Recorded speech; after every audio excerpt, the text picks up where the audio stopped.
تو پھر اس کے لیے اور یہاں کے رہنے والوں کے لیے خوفناک تباہی کے سوا اور کچھ نہیں ہے۔ ان درندوں پر گولیاں چلائی جاتی ہیں، جبکہ تم نے دیکھا ہوگا کہ وہ گولیاں ان پر اثر نہیں کرتی، سمجھے؟ اس کے بعد اگر ان درندوں پر گولیاں چلائی گئیں تو یہ گولیاں واپس پلٹ کر انہی لوگوں کو جا لگیں گی جنہوں نے یہ گولیاں چلائی ہوں گی۔ میں انسانی زندگیوں کو ختم نہیں کرنا چاہتا، لیکن جو کچھ میں کہہ رہا ہوں وہی ہونا چاہیے۔ عظیم شہنشاہ جنات، کیا یہ سارا علاقہ آپ کا ہے؟ عمران نے معصومیت سے پوچھا۔ ہاں، کیا آپ کے اس گھر کو دیکھ سکتا ہوں؟ نہیں، تم یہ سب کچھ نہیں دیکھ سکتے، تمہارے اندر یہ دیکھنے کی طاقت نہیں۔ میں معافی چاہتا ہوں، میں نے کبھی جنوں کا گھر نہیں دیکھا، اس میں تمہاری بھلائی ہے۔ میں نے یہاں تمہیں صرف اس لیے بلایا ہے کہ تمہارے ذریعے یہ اپنا پیغام ان لوگوں کو دے دوں۔ سنو، ہم خاموشی سے یہاں اپنے قبیلے کو بات کرنا چاہتے ہیں۔ اگر ہمیں مجبور کیا گیا تو پھر ان لوگوں کو مشکلات کا سامنا کرنا پڑے گا۔ اب جس قدر جلد ممکن ہو سکے یہ جگہ چھوڑ دو، یہ بات تمہیں پہلی اور آخری بار بتا رہا ہوں۔ ٹھیک ہے شہنشاہ جنات، مجھے جانے کی اجازت دی جائے، عمران نے کہا۔ اسی وقت بوڑھے آدمی نے اپنا ہاتھ بلند کیا اور اس کے ہاتھ سے ویسا ہی ایک غبار دوبارہ نکلا اور عمران کے چہرے پر پڑا، لیکن اس وقت بھی وہی عمل کیا گیا تھا۔ عمران نے آنکھیں بند کر کے سانس روک لیا اور غبار چند لمحات اس کے چہرے کے گرد پھیلا رہا، پھر ختم ہو گیا۔ عمران نے بے ہوش ہو جانے کی لاجواب اداکاری کی تھی۔ واپسی کا سفر بھی اسی طرح ہوا تھا، لیکن باہر آنے کے بعد 4 آدمی اسے لے کر چلے گئے تھے اور ایک ایسی جگہ لے جا کر چھوڑ دیا تھا جو ان لوگوں کی قیامگاہ سے کافی فاصلے پر تھی۔ جب وہ عمران کو وہاں ڈال کر چلے گئے تو عمران نے آنکھیں کھول کر انہیں دیکھا اور اس کے ہونٹوں پر مسکراہٹ پھیل گئی۔ اس کے منہ سے آہستہ سے نکلا، شہنشاہ جنات، میرا تمہارا بالکل مناسب تعارف ہوا ہے، بلکہ بروقت ہوا ہے۔ اس تعارف کی اشد ضرورت تھی، اس سلسلے میں تمہارا شکریہ ادا کرنا چاہیے۔ عمران کو اندازہ نہیں تھا کہ وہ جگہ کون سی ہے جہاں اسے واپس لا پھینکا گیا ہے، لیکن فوراً ہی ہوش میں آ کر چل پڑا۔ نہ خطرناک بات ہو سکتی ہے، ممکن ہے کچھ نگاہیں اس کا جائزہ لے رہی ہوں۔ چنانچہ وہ دیر تک وہیں پڑا رہا۔ اسے وقت کا اندازہ بھی تھا، اتنی دیر ہو گئی تھی کہ حجازی وغیرہ نے یہ پورا علاقہ چھان مارا ہوگا اور اس بات پر متفق ہو گئے ہوں گے کہ عمران صاحب اللہ کو پیارے ہو گئے ہیں۔ یہی شکر تھا کہ جوزف جا چکا تھا، ورنہ وہ نہ جانے کیا کر ڈالتا۔ ویسے اسے خوشی تھی کہ اس سلسلے میں صورتحال کا اندازہ لگا کر اس نے بلیک زیرو اور سر سلطان سے جو مدد طلب کی ہے وہ بالکل مناسب ہے۔ یہ تو ایک انسانی عمل تھا کہ اس شہنشاہ جنات میں نے مہربانی سے کام لے کر اسے خود اپنا گھر دکھا دیا تھا۔ بس اتنا سا افسوس ضرور تھا کہ اس نے شیخی میں آ کر اپنی کارکردگی کی تفصیل نہیں بتائی تھی، ورنہ کام اور آسان ہو جاتا۔ بہرحال یہ بھی غنیمت ہوا، اور پھر یہی سوچتے ہوئے کچھ دیر انتظار کے بعد وہ اپنی جگہ سے اٹھا، لباس جاڑا اور سمت کا اندازہ کر کے اپنے ساتھیوں کی طرف چل پڑا۔ رانا بختیار تو پہلے بھی تشویش کا اظہار کرتا رہا تھا۔ اتنے مخدوش حالات میں عمران کا اس طرح دوسروں سے علیحدہ ہو جانا اصولی طور پر غلط تھا، لیکن رانا بختیار ہی کیا، پروفیسر ٹیل اور حجازی کے علاوہ بھی کوئی عمران کی شخصیت سے واقف نہیں تھا، اس لیے کوئی بھی کھل کر نہیں بولتا تھا، ورنہ رانا بختیار بس اپنی ذمہ داری نبھا رہا تھا۔ راؤ غضنفر باہر سے آیا ہوا تھا اور یہ حالات اتفاقی طور پر پیش آ گئے تھے۔ رانا بختیار کسی بزدلی کا مظاہرہ نہیں کر سکتا تھا، کیونکہ اسے شرمندگی ہوتی۔ دل یہی چاہتا تھا کہ واپس چلا جائے، سیدھے معاملہ پولیس کے حوالے کر دے، حکومت جانے اور اس کا کام، بس اتنا ہی کیا جا سکتا تھا۔ اپنی آبادیوں کے بارے میں کہ پولیس کی مدد حاصل کر لیتا، لیکن واقعات کچھ اس طرح بن گئے تھے کہ رانا بختیار کو ان میں الجھنا پڑا تھا، اور پھر چونکہ حالات کچھ ایسے تھے کہ اس کی دلچسپی بھی اس میں شامل ہو گئی تھی، اس لیے پروفیسر حجازی کو اطلاع دی تھی، لیکن اب وہ محسوس کر رہا تھا کہ یہاں زیادہ دیر رک کر وہ اپنے بچوں کی زندگیوں کا خطرہ مول لے رہا ہے۔ جس طرح لال خان کا بیٹا درندے کا شکار ہو گیا تھا، ویسے پروفیسر حجازی اور اس کے ساتھیوں نے یہاں آنے کے بعد درندے کو ایک بار ناکامی سے دوچار کیا تھا، لیکن اس سے کیا فرق پڑتا ہے، کوئی ایک درندہ تو ہے نہیں، جیسا کہ نمبردار وغیرہ سے علم میں آیا تھا۔ عمران اس وقت بھی چلا گیا تھا اور سب کے ہی ذہنوں میں تشویش تھی، کوئی اور اس لیے ہمت نہیں کر پا رہا تھا کہ زندگی کا خطرہ تھا۔ نوجوان بے شک پرجوش تھے، لیکن صورتحال سے وہ بھی خوفزدہ تھے۔ سامنے موجود کسی قوت سے جسمانی طور پر مقابلہ کیا جا سکتا ہے، لیکن ایسی پراسرار قوتوں سے جو سمجھ میں ہی نہ آئے کون مقابلہ کر سکتا ہے۔ رفتہ رفتہ خاموشی چھاتی گئی۔ وہ لوگ عمران کی واپسی کے منتظر تھے، لیکن جب کافی دیر گزر گئی اور کوئی نشان نہ ملا تو راؤ غضنفر نے ہی تشویش بھرے لہجے میں کہا، وہ واپس نہیں آیا؟ ہاں، اور آپ لوگ بڑے پرسکون بیٹھے ہوئے ہیں، کیا کریں پھر؟ پروفیسر حجازی ہی فیصلہ کر سکتے ہیں کہ وہ کہاں گیا اور اس کے واپسی کے کیا امکانات ہیں۔ رانا بختیار کے لہجے میں کسی قدر تلخی پیدا ہو گئی۔ حجازی بھی کوئی بہت بڑی بات نہیں کہہ سکتا تھا، عمران بھی آخری انسان ہی ہے، چوک ہو سکتی ہے اس سے، اب ضرورت سے زیادہ اعتماد تو حماقت ہوتا ہے۔ تقریباً 1 گھنٹہ گزر گیا تو راؤ غضنفر نے کہا، کمال کر رہے ہیں آپ لوگ، اس کی خبر نہیں لیں گے؟ ہاں میرا خیال ہے اب اسے دیکھنا چاہیے۔ اور پھر سب لوگ عمران کی تلاش کے سلسلے میں نکل پڑے۔ اسٹین گن برداروں کو بھی ساتھ لے لیا گیا تھا اور وہ چکنے چل رہے تھے۔ پروفیسر ٹیل، ٹی بی ایل سب ہی ساتھ تھے۔ اندازے کے مطابق وہ اس جگہ پہنچ گئے جہاں سے بانسری کی آواز ابھر رہی تھی، لیکن وہاں کسی انسانی وجود کا نام و نشان نہیں ملا تھا۔ پھر دور دور تک تلاشی لی جانے لگی اور اس کے بعد ان کے دلوں میں وحشت پیدا ہو گئی۔ پروفیسر حجازی اور پروفیسر ٹیل بھی اب پریشان نظر آنے لگے۔ آخر عمران کہاں چلا گیا؟ دور دور تک کے علاقے نگاہوں کے سامنے تھے اور کوئی نشان نہیں مل رہا تھا۔ یہ بڑی تعجب خیز بات تھی۔ راؤ غضنفر ہونٹ پھینچ کر بولا، بہرحال آپ لوگوں کا اپنا ایک انداز ہے، لیکن میں بنیادی طور پر اس کے عمل سے اتفاق نہیں کرتا تھا۔ میرا خیال ہے اسے کوئی حادثہ پیش آ گیا ہے۔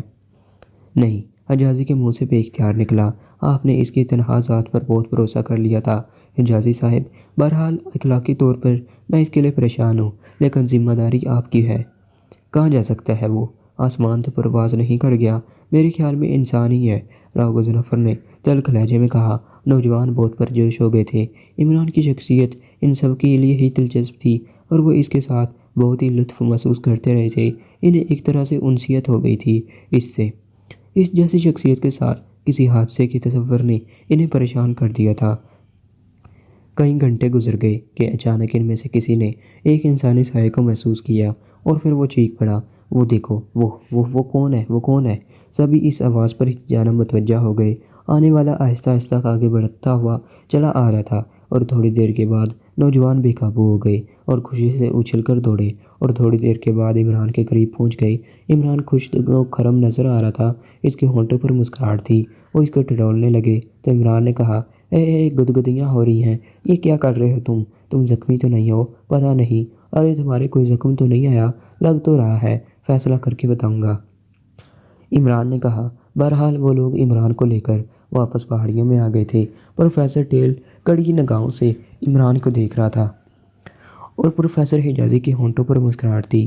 کہاں چلے گئے تھے آپ مسٹر عمران؟ لمبا قصہ ہے، آج میں الف لیلہ کے چکر میں پڑ گیا تھا۔ کیا مطلب؟ اس میں یہ لیلہ کہاں سے آ گھسی؟ معلوم نہیں، تو میں یہ کہہ رہا تھا کہ نیلی گلہری نے جو کچھ میرے ساتھ کیا ہے، بس کیا بتاؤں۔ نیلی گلہری؟ ایک لڑکی بول پڑی۔ ہاں، اوہ بس کیا بتاؤں میں آپ لوگوں کو، نیلی گلہری، اف۔ ابھی آپ نے مجھ سے پوچھا تھا کہ کیا میرے کوئی زخم لگا ہے تو عمران نے کہا اور پھر شرمائے ہوئے انداز میں خاموش ہو گیا۔ ایک بار پھر مسکراہٹوں کا سلسلہ جاری ہو گیا۔ نعمان کہنے لگا، آگے نا عمران صاحب بھائی، اللہ کی قسم اگر اب یہ ہمارے پاس سے چلے گئے تو ہم ان کی کمی پوری نہیں کر سکیں گے۔ مگر تم چلے کہاں گئے تھے؟ پروفیسر حجازی نے پوچھا۔ آپ نے بانسری کی ودونیں سنی تھی؟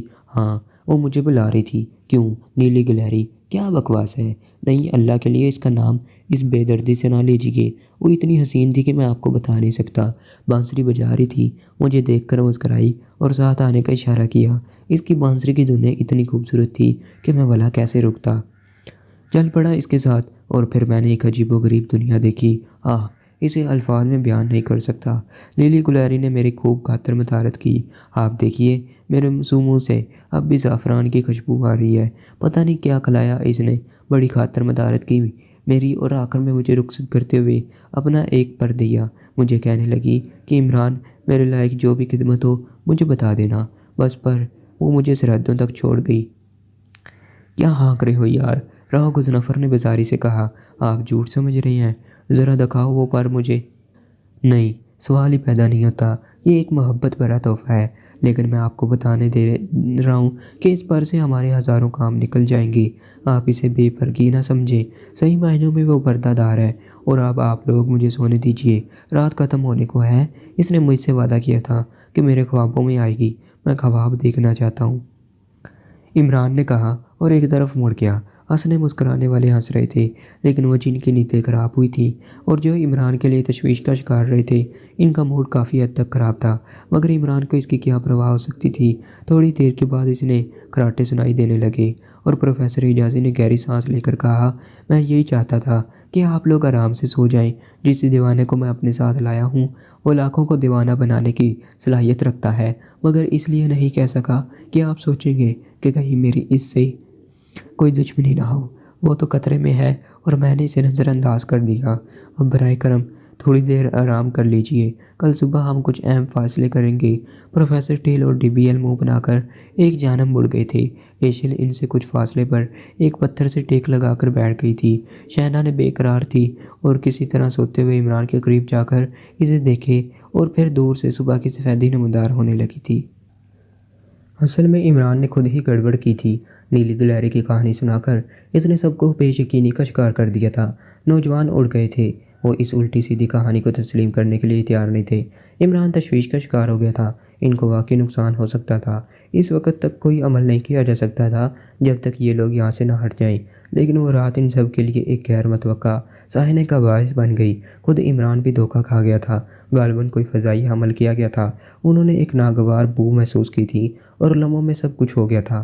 عمران کو بھی سانس روکنے کا موقع نہیں ملا تھا۔ پھر ان سب کو انہی غاروں میں ہوش آیا تھا جہاں کی عمران سیر کر چکا تھا۔ سورج نکل آیا تھا اور رخنوں سے روشنیاں جھانک رہی تھی۔ یہ کیا ہو گیا؟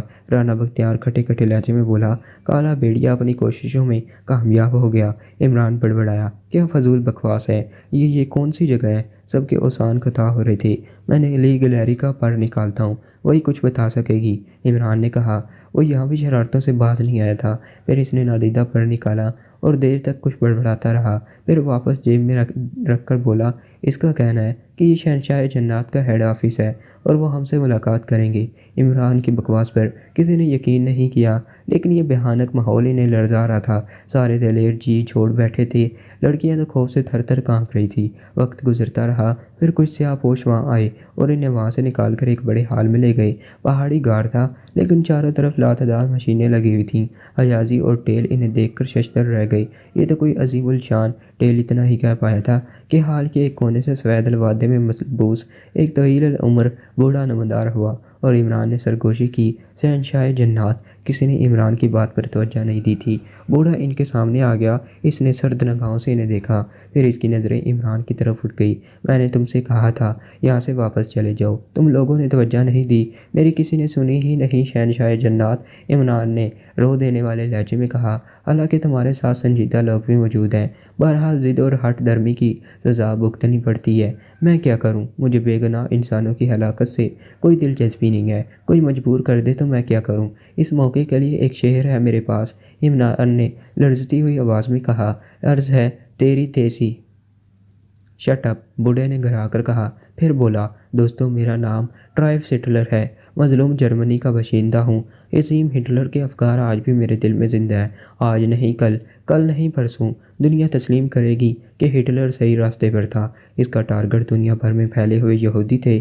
وہ 1942 میں اس فتنے کو ختم کرنے پر کمر بستہ ہو رہا تھا جو آئندہ کئی صدیوں کے لیے ہولناک تباہی بننے والا تھا، اور صرف 55 سالوں میں تم نے دیکھ لیا صہیونی کس طرح دنیا بھر کے لیے تباہی کے دروازے کھول رہے ہیں۔ عظیم ہٹلر کے لیے میں ایک دور دراز خطے میں ایک فارمولے پر کام کر رہا تھا۔ میرے ساتھ ہیمر شولڈ، کاف باغ اور جنرل کلفشٹرش کام کر رہے تھے۔ افسوس ان کی عمریں ساتھ نہ دے سکیں، وہ مجھ سے بچھڑ گئے۔ بہرحال اندھی دنیا نے ہٹلر کے موقف کو نہیں مانا اور مظلوم جرمنی تباہ ہو گیا۔ اس کے بعد سے آج تک دنیا یہودیوں کو بھگت رہی ہے، لیکن میں نے عظیم ہٹلر کا مشن زندہ رکھا ہے۔ میں کام کر رہا ہوں، میں نیو جرمنی تعمیر کروں گا۔ میرا منصوبہ تکمیل کے مراحل طے کر چکا ہے اور اپنے مشن کے آغاز کے لیے میں نے یہ خطہ منتخب کیا ہے۔ میرا تجربہ کامیابی کے منازل طے کر چکا ہے۔ جانتے ہو میں یہاں کیا کر رہا ہوں؟ جس خیال پر کام کر رہا ہوں، خیال طاقتور دماغ میں پیدا ہوتا ہے، اور دماغ کائنات میں طاقت کا سرچشمہ ہے۔ ساری ایجادات اس کی تابع ہیں۔ میں نے خیالی درندے بنائے ہیں، ان درندوں کو میں نے ٹیلی کیئر لینس سے آراستہ کیا ہے۔ یہ لینس انہیں کنٹرول کرتے ہیں۔ یہ درندے خوفناک تباہی پھیلا سکتے ہیں، بڑی سے بڑی فوج ان کا کچھ نہیں بگاڑ سکتی۔ بس اتنا کام باقی ہے کہ میں ان ٹیلی کیئرز کو محفوظ کر دوں۔ جب میں اس کام کی تکمیل کر لوں گا تو پھر ایک خیالی فوج بناؤں گا جس کا کوئی مادی وجود نہیں ہوگا، لیکن جو دشمن کے خلاف وہ سارے عمل کر سکے گی جو اسے تباہ کر دے۔ ہوگا کوئی مجھ سے مقابلہ کرنے والا کوئی نہیں ہوگا۔ پھر نیو جرمنی وجود میں آئے گا اور جرمن قوم پوری دنیا پر حکمرانی کرے گی۔ Heel Hitler! ہیل ہٹلر اچانک عمران پر جوش لہجے میں چیخا اور اس نے دایاں ہاتھ سیدھا کر دیا۔ ہیل ہٹلر، بوڑھے نے اسی انداز میں جواب دیا اور عمران کو گھورنے لگا۔ لیکن سر، آپ نے یہی خطہ کیوں منتخب کیا؟ اس لیے کہ یہاں کے لوگ سادہ لوگ ہیں۔ میں نے توہمات کا سہارا لے کر یہ علاقے خالی کرانے کا منصوبہ بنایا تھا۔ اس کے علاوہ میرے پاس کوئی چارہ کار نہیں تھا۔ کاش ہمیں یہ سب کچھ معلوم ہوتا۔ بڑی غلطی ہو گئی۔ تم لوگ حقیقت آشنا ہو گئے ہو۔ میرا مشن تمہارے علم میں آ گیا ہے۔ اب اس کے لیے قربانی دو۔ قربانی ہم دیں؟ عمران بولا، ہاں، مجبوری ہے۔ میں نے چاہا تھا کہ تم لوگ واپس چلے جاؤ، لیکن تم مہم جوئی پر آمادہ تھے، اسٹین گنیں استعمال کر رہے تھے۔ تم نے میرا ایک ٹیلی کیئر تباہ کر دیا۔ اب جب تم میرے مکمل راز سے آگاہ ہو گئے ہو تو تمہاری زندگی کیسے ممکن ہے؟ میری تم سے کوئی دشمنی نہیں ہے، لیکن مجبوری ہے۔ Sorry friends, very sorry. وہ واپسی کے لیے مڑا۔ سنو تو، ارے بھائی صاحب، او بڑے میاں، تم پر اللہ کی مار۔ ارے بات تو سن لو۔ عمران دہائیاں دیتا رہا، لیکن بوڑھا غار میں چلا گیا تھا۔ اللہ غارت کرے، میری تو شادی بھی نہیں ہوئی۔ اس غمناک موقع کے لیے بھی ایک شعر ہے میرے پاس، پھول مر جا، لیکن فوراً ہی ہتھیلی سے منہ کو زور سے بند کر دیا، کیونکہ باقی لوگ قہرلوط نگاہوں سے اسے گھور رہے تھے۔ ان سب کو واپس اسی غار میں پہنچا دیا گیا۔ پروفیسر ٹیل نے غار میں آتے ہی کہا تھا، میں نے تم سے کہا تھا نا، حجازی کے ایک نام مجھے یاد آ رہا ہے، ڈرائیو۔ کمال ہے، نہ جانے یہ خیالی فارمولہ کیا ہے۔ حجازی نے کوئی جواب نہیں دیا، وہ بس عمران کو گھور رہا تھا۔ باقی لوگوں کے چہرے پر مردنی چھائی ہوئی تھی، لڑکیاں تو رو بھی رہی تھیں۔ عمران نے ایشل سے کہا، جانتی ہو یہ کیوں رو رہی ہیں؟ ان بیچاریوں کی بھی شادی نہیں ہوئی۔ ایشل نے نفرت سے رخ بدل لیا تھا۔ عمران صاحب، کچھ اندازہ ہے وہ ہمیں کیسے ماریں گے؟ شاید جوتے سے، عمران پھٹ سے بولا، اور شہزور علی نے بے اختیار سر پر ہاتھ رکھ لیا تھا۔ کوئی چانس ہے ہماری زندگی کا؟ رات ہو گئی تو حجازی کو موقع مل گیا، اس نے عمران سے کہا۔ پورا۔ عمران نے کہا، کیا مطلب؟ نیلی گلہری کا پر میرے پاس ہے، آپ بے فکر رہیں۔ اگر اب بھی تم نے کچھ چھپا رکھا ہے عمران تو تم سے سنگ دل انسان کوئی دوسرا نہیں ہوگا۔ مجھ سے ان لوگوں کا خوف نہیں دیکھا جا رہا۔ میں ان کے لیے زندگی کا اعلان کیے دیتا ہوں، عمران نے کہا، پھر بلند آواز میں بولا، دوستو، فکر مند ہونے کی ضرورت نہیں، نیلی گلہری سے میرا مسلسل رابطہ ہے۔ اس نے کہا ہے کہ کھاؤ پیو عیش کرو، یہ بڑے میاں تمہارا کچھ بھی نہیں بگاڑ سکیں گے۔ ان میں جان ہی کتنی ہے، انہیں تو بھائی شہزور علی اٹھا کر زمین پر دے ماریں گے۔ آپ لوگ فکر مند نہ ہو، بس آدھی رات کے بعد نیلی گلہری آ جائے گی اور ہم کل صبح آزاد ہوں گے۔ ہیلی کاپٹروں کا دستہ کرنل ابراہیم علی خان کی کمان میں پرواز کرتا ہوا پہاڑیوں پر پہنچا تھا۔ 55 کے کوڈ پر کرنل کو پوری تفصیل بتا دی گئی تھی۔ چنانچہ آدھی رات کے بعد پہاڑیوں کو روشنی کے دائرے میں لے لیا گیا اور پھر مشین گنوں سے پہاڑیاں ادھیڑی جانے لگیں۔ ہلکے بم بھی استعمال کیے جا رہے تھے۔ کچھ دیر کی خاموشی کے بعد نیچے سے اچانک کارروائی ہوئی اور خوفناک درندوں کا ایک گول اچھل کر باہر نکل پڑا۔ ہدایات کے مطابق ہیلی کاپٹروں نے ان کی آنکھوں کو نشانہ بنا کر انہیں تباہ کر دیا۔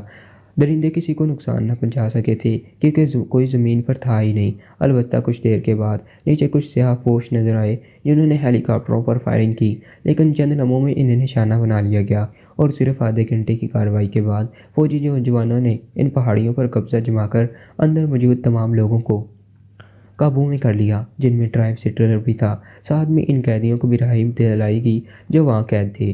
فوج نے یہاں مکمل کنٹرول حاصل کر لیا تھا اور تمام قیدیوں کو احترام کے ساتھ فوج کی نگرانی میں سمر ہاؤس بھجوا دیا گیا۔ رہائی پانے والوں کو زندگی کا یقین نہیں آ رہا تھا۔ وہ قید خانے میں گھنٹوں منہ دیے موت کا انتظار کر رہے تھے کہ ٹھیک آدھی رات کے بعد اچانک ہنگامہ برپا ہو گیا اور پھر شدید ہنگامے کے بعد انہوں نے فوجی نوجوانوں کو دیکھا جو اندر گھس آئے تھے۔ بہرحال انہیں نئی زندگی ملی تھی، لیکن اس کپتی کا اعلان بھی انہیں یاد تھا جو نیلی گلہری کے حوالے سے دیا گیا تھا۔ وہ سب بدحواس تھے۔ اس وقت تو کوئی کچھ نہ بول سکا، لیکن صبح کو اس کی تلاش ہوئی تو پتہ چلا کہ وہ صبح ہونے سے پہلے ہی چلا گیا۔ سب دم گھبا خود رہ گئے، نہ جانے کیوں سب ہی کو ایک عجیب سے دکھ کا احساس ہوا تھا۔ شہنا تو رو پڑی، کہاں چلا گیا، کیوں چلا گیا؟ بس ایک جیپ لے کر نکل گیا، کہنے لگا، ذرا نیلی گلہری کا شکریہ ادا کر آئے، کیا وہ واپس آئے گا؟ نہیں بیبی، بس وہ چلا گیا۔ پروفیسر حجازی نے کہا، اب نہیں آئے گا؟ نہیں، مگر وہ تو آپ کے ساتھ آیا تھا۔ ہاں، لیکن ہمارے ساتھ واپس نہیں گیا۔ کون تھا وہ؟ آپ اسے جانتے تو ہوں گے آخر۔ وہ کون تھا؟ وہ گیا وقت تھا جو واپس نہیں تھا، وہ گیا وقت تھا جو واپس نہیں آتا، حجازی نے کہا، اور شہنا بلک بلک کر رونے لگی۔ بعد میں راؤ غضنفر نے پروفیسر حجازی سے کہا، آپ شہنا کو دیکھ رہے ہیں پروفیسر؟ اگر ممکن ہو سکے تو ہمیں اس سے ملا دیں، یہ تو زندگی کے ٹھوس حقائق میں ہیں۔ ہو سکتا ہے، نہیں راؤ صاحب، بچی کو سمجھا لیں، جو کچھ آپ سمجھ رہے ہیں کاش ممکن ہوتا۔ حجازی نے افسردگی سے کہا، کیوں، بس ایسی ہی بات ہے، آپ مجھ پر یقین کریں۔ 2 دن کے بعد حجازی، ٹیل اور ڈی بی ایل وغیرہ بھی رانہ کڑھائی سے واپس آ گئے۔ عمران ان سب کے دلوں پر ایک ایسا نقش چھوڑ آیا تھا جسے نہ جانے کون کب تک نہیں مٹا سکتا تھا۔ تو دوستو، اس کے ساتھ ہی ایکشن، ایڈونچر، سسپینس اور مزاح کے ساتھ یہ ناول اپنے اختتام کو پہنچتا ہے۔ جیسا کہ آپ لوگوں نے دیکھا کہ عمران جہاں جاتا ہے اپنے نقوش وہاں چھوڑ جاتا ہے، اور عمران سیریز کو پڑھنے اور سننے والے لوگ یہ بخوبی جانتے ہیں۔ تو دوستو، اس کے ساتھ ہی میں اس ناول کا اختتام کرتا ہوں۔ اس طرح کے ناول مزید سننے کے لیے میرے چینل اردو صفحہ کو لازمی سے سبسکرائب کر لیں اور بیل کو ضرور پریس کر دیں۔ شکریہ اینڈ اللہ حافظ۔